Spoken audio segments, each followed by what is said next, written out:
Okay,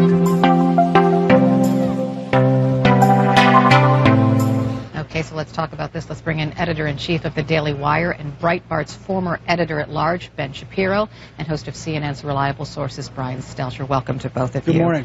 Good morning. Ben, I want to start with you. Steve Bannon's comments. First of all, your initial thoughts. Well, I mean, I think that Steve's, first of all, I think you actually quote Steve completely. So when you say that he says the media should shut up, what he actually said is the media should shut up and listen more to the American people so that they can get better at their job, was essentially trying to say. Look, I'm not, as everyone knows, I'm not a big Steve Bannon defender. I'm not a big Steve Bannon fan. He's one of the worst people I personally know, but that has nothing to do with what he's saying here. I think that what he's actually saying here is not entirely incorrect. There is a vast gap between the media's perception of itself and the public perception of the media. The reason Trump keeps picking fights with the media is because it's a fight he can win. The American people don't actually trust the media at this point, mainly because the media seem like they're representing their own interests. We're like a separate class, as opposed to people who are defending the interests of the American people. And the more we get into slap fights with the administration, the more we get into slap fights with politicians on behalf of the press, on behalf of the media, instead of on behalf of the American people, the more the American people are going to be likely to just ignore it. I'll run this by you, Ben. If a media entity is a cheerleader for Donald Trump and never puts his feet to the fire, won't you lose the trust of the American public too if you continue to do that consistently? I certainly would hope so. I mean, I think that here's the thing. Every White House treats opposing media as the opposition. The Trump White House, I think, rightly looks at a lot of the mainstream media and says, you guys were the opposition during the campaign. You're still the opposition now. You don't particularly like me. And so you're going to be much more critical of me than friendly outlets like Fox News, for example. But the job of the media should be to understand that we're always the opposition. If we're the fourth estate and it's our job to check the government and it's our job to check the White House, it shouldn't matter whether you like or dislike the person in the White House particularly. You should be treating the White House as your opposition. The fact that the media did not treat President Obama as much as the opposition as they are President Trump is giving Trump the opening to slap you guys around. And I think that he's largely correct in slapping the media around by saying that there is a bias that exists for Trump that didn't exist for Obama. The best way to respond to that for the media is not to defend ourselves by saying, well, that's an attack on the press, that's an attack on the media. It's to say, okay, look, say what you're going to say. It's either true or it's false. And then treat it as a true-false statement as opposed to a fight between the media and Donald Trump, because he's going to win that fight every time, at least in the minds of the public. The trucker from Michigan does not care if the media gets I understand what you're saying, but here's the difficulty for us, Brian, and I think you'll agree. When there is a blatant untruth told by President Trump, for example, the crowd size at the inauguration, should we not call him out on that and ignore it because it doesn't really matter? Or in calling it out, does it make us seem like we're opposing him in some way, since we're not giving him the benefit of the doubt for something really inconsequential? Right, you're making it sound like a no-win situation, but I think the majority of Americans want us to be showing the evidence, showing the photos in that case, showing the video, and letting the facts stand wherever they may be. This is a president who has a 36% approval rating, according to Quinnipiac, 40% according to CNN's poll before the inauguration. This is not a president that the majority of the country wants to only hear positive news. Yes, there are some viewers who only want to hear the positive. That is actually a minority, and I think we need to keep in mind there are many different constituencies, many different audiences that want different kinds of news right now in this very divided America. Okay, interesting topic. Thanks for being President Trump took the stage in Reno today and said he's all about unity, but he sure didn't sound like a unifier in his rant last night. Ben Shapiro is back with me, and joining us now, talk radio host John Fredericks and CNN contributor Jason Kander. Welcome to the panel. Ben, welcome back. Jason, I'm going to start with you. President Trump says he wants to unite our country, but then he says stuff like this. Watch it. I always hear about the elite. You know, the elite, they're elite. I went to better schools than they did. I was a better student than they were. I live in a bigger, more beautiful apartment, and I live in the White House, too, which is really great.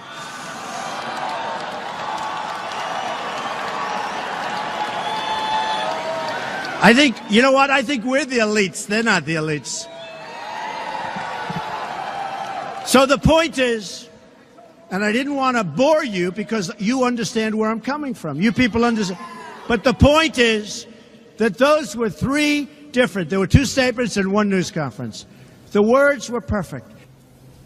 So, Jason, It's a fascinating message. I mean, really think about it. From a New York billionaire who lives in a tower to a base of supporters he calls the Forgotten Americans, and it's very powerful, and they love it. How did you respond to that? Well, Donald Trump is a man who was born rich, believing he's a victim. He's a man who looks at what happened in Charlottesville, sees a woman be murdered, and says to himself, I'm the victim here. So everything about him is sort of casting himself in a victim mode, and often I think that's because he believes, often rightfully, that people in America won't blame the victim. And so when he's not doing a good job, and when the media, for instance, reports what he's doing, and he's not doing a good job, he figures he'll cast himself as the victim, and then it's very hard to blame him. It's his way of avoiding responsibility. It's sort of like a movie critic who decides to make a movie, and it turns out it's really bad, and that's because you can't make a movie by criticizing people, just like you can't lead a country by complaining all the time. Well, so how do you go, John, from I love the uneducated to we are the elites? You know, and I live in. But by the way, I know some wealthy people. They don't talk about people who are really wealthy. Don't talk about how much money they have, and people who are really smart don't talk about how smart they are. But go on. I guess Jason is now a psychoanalyst, psycho-babble, mumbo-jumbo, something about what Donald Trump thinks in his deep psyche. Look, you guys have no sense of humor. That was funny last night. You take his style and you get all caught up and your panties get in the wad. He's having fun last night talking to his base, the people who helped elect him president, that don't trust the media, they don't trust what you guys say, and they don't trust the elites in Washington. And so what he was saying is, hey, they think they're elite, they want to tell us what to do, they want to run our life, they've sold our jobs out, I'm going to unify the country. At the end of the day, we're the elite because we really understand what's going on. That's what he was saying last night. Well, John, so let me just say babble, this. It's Let me say this. laughable. And this Jason, is why you guys are going to lose again. Jason can defend himself. Don. Listen, don't put. It's not you. Don't put me in the category. I'm not a partisan. The Democrats are going to lose again. Okay, I'm not a Democrat, so don't put me in that category. The Democrats are not you, and the number two, listen, maybe you wear panties. I don't. So if your panties get in a wad, then that's your business. But I don't wear panties to get in a wad. We got to have a sense of humor about this, man. There's no sense of humor. If you are a person who he is speaking, if you're a member of the media who's in the back of the room and he's calling you a terrible person and saying that you don't care about America and you don't love America and you may be a victim, possibly a victim of violence, that's not funny. If you are a transgender person who has served this country with honor and distinction and he is thinking of kicking you out of the military, there is nothing funny about that. If you are a person, hold on, if you are a person, no, yes, I am being fair. I am being fair because he is, yes, I am. Let me finish.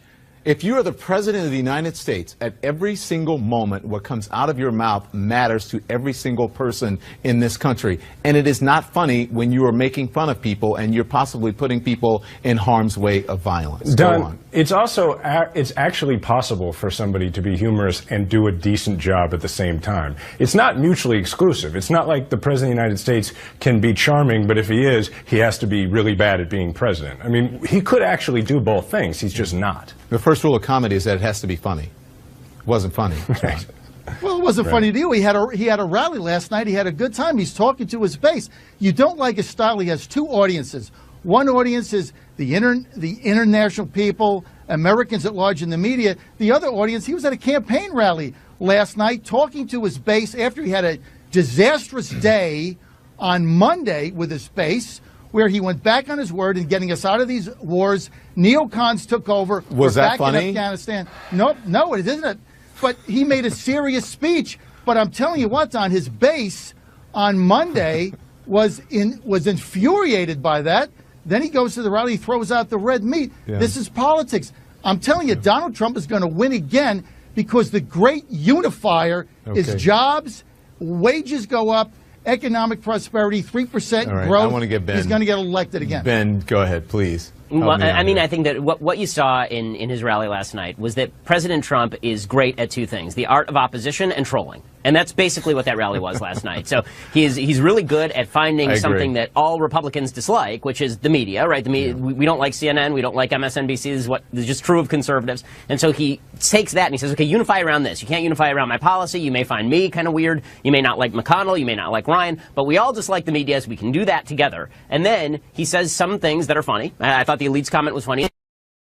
Says some things that are outrageous, like people in the media aren't patriotic, knowing that people in the media are immediately going to turn it up to 12 on the Richter scale. But Ben, don't you think he should be truthful in his comments, even if he's funny, and if you give him that, shouldn't he be truthful? And he wasn't. Of course, and I think that this is where the media. Here's my advice to people in the media. My advice is turn down the emotion down to 1 and turn the fact checking up to 10. Because I think what's happened here is that the amount of fact checking that's gone on has taken second place to the offense that people in the media are taking at his words. And I think that the problem is the American people have to know that what the media are trying to do is defend them from untruth, not defend themselves from insults. And until the media start making that distinction, a lot of people on Trump's side are going to think that this is just a rock'em sock'em robots between Trump and the media. They may not like either one, but they find it kind of amusing. I'm glad you've come on CNN twice in the last week or so, even though you don't like us.